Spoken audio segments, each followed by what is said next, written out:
Apresentamos o podcast Entendendo a Obsessão, com nosso querido amigo e palestrante Guaraci Silveira. Bons estudos! Continuando aqui com o nosso estudo Entendendo a Obsessão, nós estamos trabalhando aqui os conceitos, as apreciações da doutora Marlene Nobre. Sabe que ela está falando de obsessões de efeitos físicos, que são aquelas que me perturbam muito claramente, aquelas que podem me causar doenças orgânicas, aquelas que me sugam energias, como vampirismo espiritual, sabe? Epilepsia, neurose, tudo isso pode ser causado por uma obsessão, quando eu estou sob a influência de uma outra mente me dominando, me subjugando, criando processos bastante ruins, em cima de mim. Então, nós estamos primeiro estudando o que pode ser uma obsessão. Ela vai dizer sobre a sintonia também, a prevalência do mecanismo hipnótico, a fascinação, canalização com dominação telepática, obsessão oculta, obsessão durante o sono físico, obsessão coletiva. A gente já estudou todos esses, A gente vai só fazer uma lembrança aqui, essa sintonia que me permite, eu permito receber essas influências, hipnóticas, por exemplo. Eu fico meio que fora de mim, o espírito chega e me hipnotiza. Pronto, agora a partir de agora eu vou fazer o que o espírito quiser que ele faça. E eu às vezes não percebo isso. Eu estou fascinado, eu estou achando que é isso mesmo. Você já viu nessas festas, às vezes a pessoa começa a beber muito e ela começa a falar um monte de bobagens lá? Isso pode acontecer sem a bebida também, só como uma obsessão. Existe um livro chamado Grilhões Partidos, do Divaldo Franco, Dr. Bezerra de Menezes, ele vai contar isso. O Dr. Bezerra está na história e vai contar isso.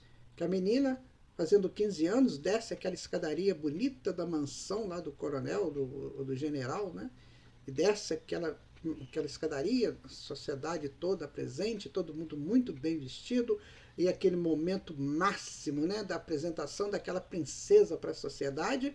E quando a garota chega lá embaixo, ela começa a atacar o pai. Atacar o pai, falar um monte de coisa. Na verdade era um obsessor, cujo pai tinha prejudicado lá no passado e tinha desencarnado. Então a menina não bebeu nada, mas foi hipnotizada pelo obsessor.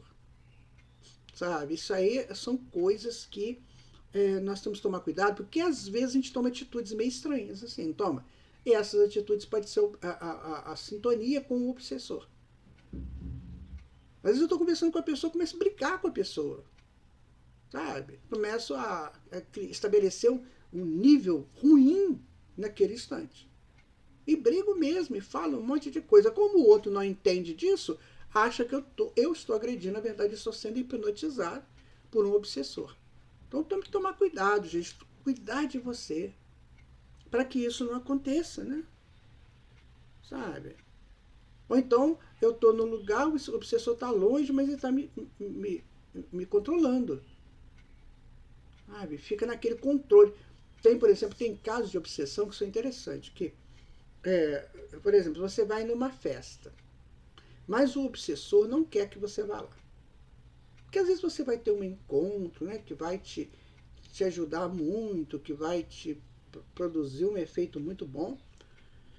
E aí o que ele faz? Ele te obsidia à distância, botando veneno naquilo que você vai ingerir ali. Pode ser um suco, uma guaraná, um refrigerante, ou uma coisa que você vai comer ali. Ele põe veneno ali. Aí você come, começa a passar mal, vai ter que ir embora para casa, para evitar que você encontre com a outra pessoa. Isso é possível? Isso acontece demais. Não aconteceu com você, não? Você está no lugar, comeu uma coisa, começar a não sentir bem? Ou então o próprio ambiente ser ruim para você? Pode ser uma obsessão à distância. Sabe? Então o que você tem que fazer para evitar isso? Ir com todo o seu sentimento ligado ao bem. Eu não vou lá para ser predador de ninguém. Eu não vou lá para ficar catando presas. Não. Eu vou lá porque eu sou amigo, fui convidado ou convidada, enfim. Eu vou lá para um momento festivo, agradável, onde a minha presença vai fazer bem para aquele que me convidou, para aquela que me convidou. sabe? Por quê? Se eu for como predador, eu corro esse risco, sabe? Tem pessoas que às vezes se vestem de uma tal maneira para ir nesses lugares para atrair a atenção dos outros. Ele vai como predador ou predadora, né? Aí chegando lá, pode acontecer isso. Olha, minha gente, quanta coisa que nós estamos aprendendo nesse estudo. Quanta coisa que a gente está buscando para entender, né? Pensamentos sonorizados, né? Então você emite um pensamento, e esse pensamento entra em ressonância com o pensamento do obsessor, e você fala só aquilo que o obsessor quer que você fale. Né? Olha, isso acontece muito. Na sociedade mais anteriores, né, que isso também acontecia, mas existia ali todo um projeto diferenciado do que é hoje. Hoje as pessoas estão muito em desespero, sabe? Os espíritos estão sabendo que está terminando, né, aqui as oportunidades neste mundo. Que só vai ficar aqui aquele que quiser seguir o Cristo Jesus. Só esses que vão ficar aqui. Os outros não vão poder ficar. Então está muito aquele fim de festa, sabe? Que eu roubo o salgado do outro, que eu jogo bebida no outro e começo a gargalhar, que eu já não vou mais dançar, eu vou pular feito um cabrito, uma cabrita, né? Infelizmente, desculpe a expressão, mas é isso que acontece. Fim de festa é terrível. Por isso que é bom sair antes do fim da festa. Aí começa a roubar salgado, botar na bolsa, né? Botar no baixo do guarda-chuva, aquelas coisas bem deselegantes. Parece que eu estou passando fome em casa. Você vê uma coisa, às vezes você vai num casamento, né? Esses casamentos bem arrumados, chiques, né? Tal. Bem arrumados que eu falo assim, socialmente, né? Aí aqueles casamentos chiques. Um dia desse eu fui convidado a fazer uma prece, né? No casamento lá. Nossa, você tinha lá 200 convidados, se tivesse 20 te observando, vendo os noivos ali, recebendo aquela celebração, né, do casamento, era o máximo. Os outros todos estavam conversando de uma maneira desrespeitosa e obsediente. Então, se o celebrante lá e as pessoas que estão ali próximo não se fixarem no que eles estão fazendo, né, eles se perdem também. Então, nesse casamento, aquela coisa, muita gente. Um lugar muito bonito, muito elegante, as pessoas muito elegantes, mas não paravam de falar, e os noivos estão lá, né? Poxa, eles convidaram, você é convidado deles, né? E você não dá a menor atenção para eles. Aí, de repente, minha gente, aí veio o caos. Chegou o momento obsessivo do caos. Deram a ordem, podem se servir. Nossa! Olha, meu amigo, eu vi ali um monte de feras famintas que não tinham nada para comer em casa. E viram de repente um banquete sendo servido. Eles avançavam, essa palavra que eu posso usar aqui. Avançavam nos alimentos. Como se fosse acabar, eu tinha que pegar 3, 4 para mim de uma vez. Ou então aqueles pratos, aqueles caldos, né? Enchendo o prato, empurrando no outro, entornando com. Nossa, um caos. Isso é obsessão, tá, gente? Isso é uma obsessão por pensamento sonorizado. Nós estamos pensando a mesma coisa. A hora que der a ordem para servir, vamos todos avançar. Todos vamos avançar. E todo mundo foi avançando. Isso pode causar o quê? Um outro tipo de obsessão, que é o processo alérgico. Essas frequências vão entrando dentro da gente, vão interferindo no meu processo funcional, né, fisiológico, e pode criar uma reação alérgica por obsessão. Às vezes tem muitas. A alergia em si, ela está muito ligada ao espiritual, né? Então pode ser causado por esses processos obsessivos. Minha gente, a coisa é muito complexa. Não é só falar obsessão, né? Existe todo um contexto a ser estudado sobre obsessão.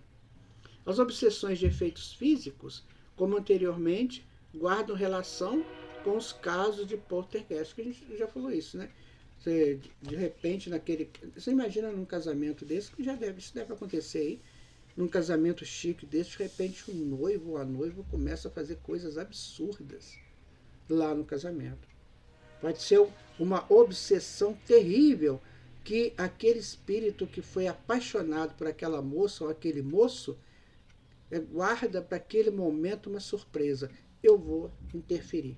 Porque quem devia estar com você era eu, e não aquele outro. Isso pode ser telepático, viu, gente? Pode ser a pessoa que esteja longe. Por isso que nós temos que estar muito dentro de todos nós, né? Para a gente não cair nessas tentações. As elaborações precitadas servem de mostra das dificuldades existentes para uma identificação clara das múltiplas ocorrências de natureza obsessiva. Dificuldades essas ditadas como resultado pela extraordinária complexidade que moldura o tema. É o Zalmino dizendo isso, né? Então, considerando-se, todavia, esse notável edifício doutrinário que mestres desencarnados e pesquisadores encarnados têm sabido construir há muito tempo, né, é possível pensar ainda, sem deixar de reconhecer a extraordinária importância dos trabalhos mencionados no esquema taxonômico que especifique, a par dos diversos tipos, aspectos, como as causas da obsessão e suas formas de ocorrência, a duração, os modos de atuação dos agentes obsessores, suas técnicas, as fases do processo obsessivo e seus efeitos. Esse esquema está muito bem delineado aqui no livro, né? E nós vamos conversar no nosso próximo áudio. É um esquema bem interessante que vai assim, sintetizar esses tipos, né, de obsessão. Tá? Com relação aos ditos da doutora Marlene Nobre, se você tiver interesse, né, de ler, ela tem um livro chamado A Obsessão e Suas Máscaras. Tá? Foi editado lá por São Paulo, né, pela Folha Espírita, em 1997. Tá? Mas dada o conhecimento da doutora Marlene Nobre, porque ela foi ginecologista também, né? Mas no aspecto dela médico, clínico, ela tece comentários de extrema importância para todos aqueles que estão vivendo um processo assim, de obsessão. Então, meu amigo, minha amiga, ninguém precisa ficar obsidiado, sabe? Ninguém precisa passar por essas coisas todas que nós estamos dizendo aqui. Não, ninguém precisa passar por isso.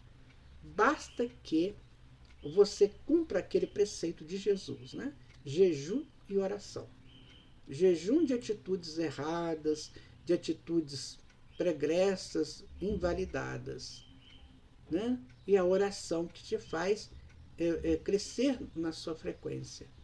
Porque os obsessores sempre trabalham em baixa frequência, sabe? Sempre em baixa frequência. E a oração te eleva para as frequências superiores. Então você sai da frequência, sai da sintonia. Uma vez saído da sintonia, você tem a proteção dos espíritos superiores. Porque muitas vezes a pessoa está vivendo um processo obsessivo e tem a proteção superior. Só que ele não consegue a sintonia com essa proteção superior. Percebe? Então ele fica sofrendo só a pressão inferior, a sintonia inferior. Muito embora o espírito esteja do lado tentando ajudar. Quando a gente lê a obra de André Luiz, você vê muito isso. Né? A pessoa passando um processo terrível. Por exemplo, no caso no livro No Mundo Maior, do André Luiz, que a moça está grávida, né? E ela não podia sair aquela noite, porque ela queria ir num barzinho, né? Num local desses aí. E ela, dos espíritos tentando de todas as formas tirar da cabeça dela para não ir lá, que ela poderia ter um aborto. O feto já estava muito sofrido ali dentro pelas ações negativas que ela tinha na vida. E aí eles tentaram de todas as maneiras, mas ela não ouvia. Então, às vezes, o obsidiado está sendo instruído, e ele não quer aceitar essa instrução. Ele acha que não vai aceitar aquilo, que não precisa daquilo, porque ele tem uma vontade tal, um desejo tal, eu vou cumprir o meu desejo. Enquanto que a existência da espiritualidade superior em nossas vidas é exatamente para nos orientar daquilo que deve ser, daquilo que não deve ser. Então esse é um momento mágico, é quando eu começo a entender dessa maneira. Será que isso mesmo é bom para mim? Será que isso vai me trazer felicidade, me trazer paz? Então é este o ponto de referência. Né? O que eu quero para mim? É isso que eu quero deixar para você, meu amigo. Até o nosso próximo áudio.